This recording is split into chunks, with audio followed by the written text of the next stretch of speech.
Good morning, students. Now start question number 3 from miscellaneous exercise. Question number 3 is a committee of 7 has to be formed from 9 boys and 4 girls. Total कितनी हैं? हमारे पास 9 boys हैं हमारे पास, और select कितनी करनी है? 9 बॉयज एंड 4 गर्ल्स हैं.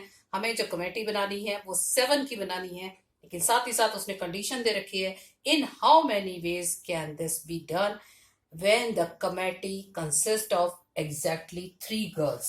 Exactly 3 girls. पहली बात क्वेश्चन नंबर 3 के अंदर टोटल हमारे पास कितने हैं? 9 बॉयज हैं एंड 4 गर्ल्स हैं. 9 बॉयज हैं और 4 गर्ल्स हैं. 9 बॉयज हैं और 4 गर्ल्स हैं. हमें जो कमेटी बनानी है वो हमें बनानी है 7 की. कमेटी जो बनानी है वो बनानी है हमें 7 की. कमेटी बनानी है 7 पर्सन की, और साथ ही साथ उसने लिख रखा है एग्जैक्टली 3 गर्ल्स. हमें लेनी है exactly first part, exactly 3 girls. इसका मतलब क्या है? हमें 4 जो लेने होंगे वो बॉयज लेने होंगे. उसने कहा कमेटी जो बनानी है वो 7 की बनानी है, और उसमें से हमारे पास एक कमेटी ऑफ 3 गर्ल्स लेनी है, तो 4 हमें बॉयज लेने पड़ेंगे. फर्स्ट पार्ट था एग्जैक्टली 3 गर्ल्स. इसका मतलब बॉयज कितने रह गए? 4. सॉरी, बॉयज रह गए 4.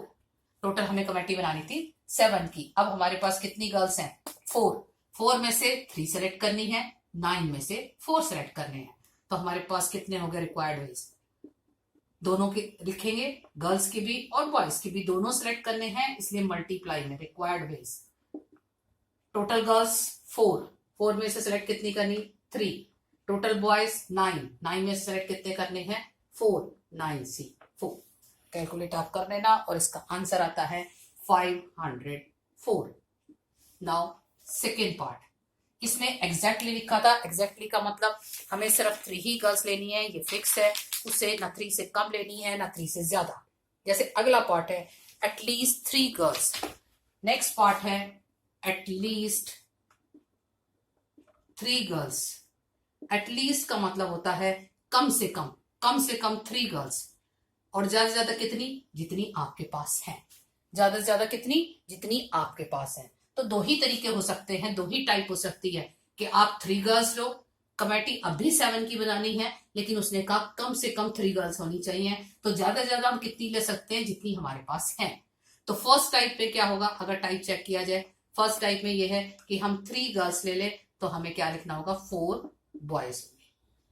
या हम 4 गर्ल्स ले सकते हैं, तो हमें 3 बॉयज लेने पड़ेंगे. काम 7 ही सेलेक्ट करनी है, लेकिन उसने कहा, यहाँ पे कहा था सिर्फ 3 ही गर्ल लेनी है, एग्जैक्ट फिक्स है. यहाँ उसने कहा कम से कम 3 लेनी है. ज्यादा ज्यादा हम कितनी ले सकते हैं? जितनी हमारे पास है. हमारे पास 4 है, इसलिए या तो हम ये कॉम्बिनेशन बनाएंगे, मतलब 3 गर्ल्स और 4 बॉयज का, या 4 गर्ल्स और 3 बॉयज का. लेकिन हमने ये लिखा है कि ये या तो हमें ये टाइप लेना पड़ेगा या हमें ये टाइप लेना पड़ेगा. या की बात कर रही हूं और की बात कर रही हूं, इसलिए हमें प्लस का साइन लगाना पड़ेगा. इस प्लस की बात नहीं कर रही. या तो हमने ये चीज लेनी है, या हम इस तरह से अपनी कमेटी बनाएंगे, या इस तरह से कमेटी बनाएंगे. अगर हम फर्स्ट तरीके से कमेटी बनाएं, तो हमारे पास नंबर ऑफ वेज कितने बने? नंबर ऑफ वेज हमारे पास कितनी थी गर्ल्स? 4. 4 में से हमने ली 3. 4C3 into 9C4.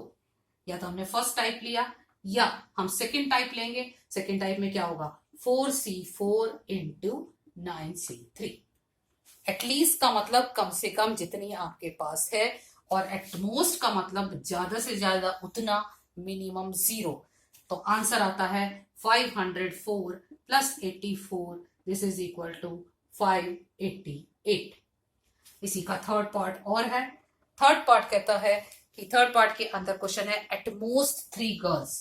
3 ही पॉसिबिलिटी थी, या तो एग्जैक्टली वर्ड यूज करता, या एटलीस्ट वर्ड यूज करता, या एटमोस्ट. थर्ड पार्ट है एटमोस्ट 3 गर्ल्स. एटमोस्ट का मतलब आप यहां से शुरू करोगे, जितनी भी दे रखी है क्वांटिटी, और 0 तक जाओगे. एटलीस्ट का मतलब यहां से शुरू करोगे जितनी क्वांटिटी दे रखी है, और मैक्सिमम तक जाओगे जितनी आपके पास है. और एग्जैक्टली में तो एक ही केस बनता है, क्योंकि आपने लेनी उतनी है. एट मोस्ट 3 का मतलब ज्यादा ज्यादा 3 हो सकती है, लेकिन आपको नहीं पता। 0 भी हो सकती थी, 1 भी हो सकती थी, 2 भी हो सकती थी, 3 भी हो सकती थी। अब हम यहाँ पे क्वेश्चन शुरू करेंगे कि हमारे पास कितने टाइप्स बचेंगे। जैसे यहाँ पे 2 टाइप्स बने थे, इसी तरह से यहाँ पे हम टाइप्स चेक करते हैं अपने टाइप। फर्स्ट में हमने 3 गर्ल्स ली, तो हमें 4 बॉयज लेने पड़ेंगे। सेकेंड हो सकता है हम 2 गर्ल्स लें, तो हमें 5 बॉयज लेने पड़ेंगे, या 1 गर्ल 6 बॉयज, या 0 girl plus 7 boys. At most उतना, मिनिमम 0, एटलीस्ट उतना, मैक्सिमम जितना आपके पास है।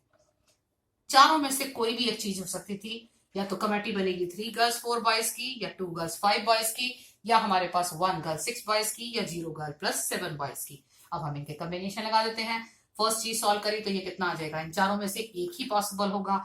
तो फर्स्ट चीज आई 4c3 into 9c4 plus 4c2 into 9c5 plus 4c1 into 9c6 plus 4c0 into 9c7।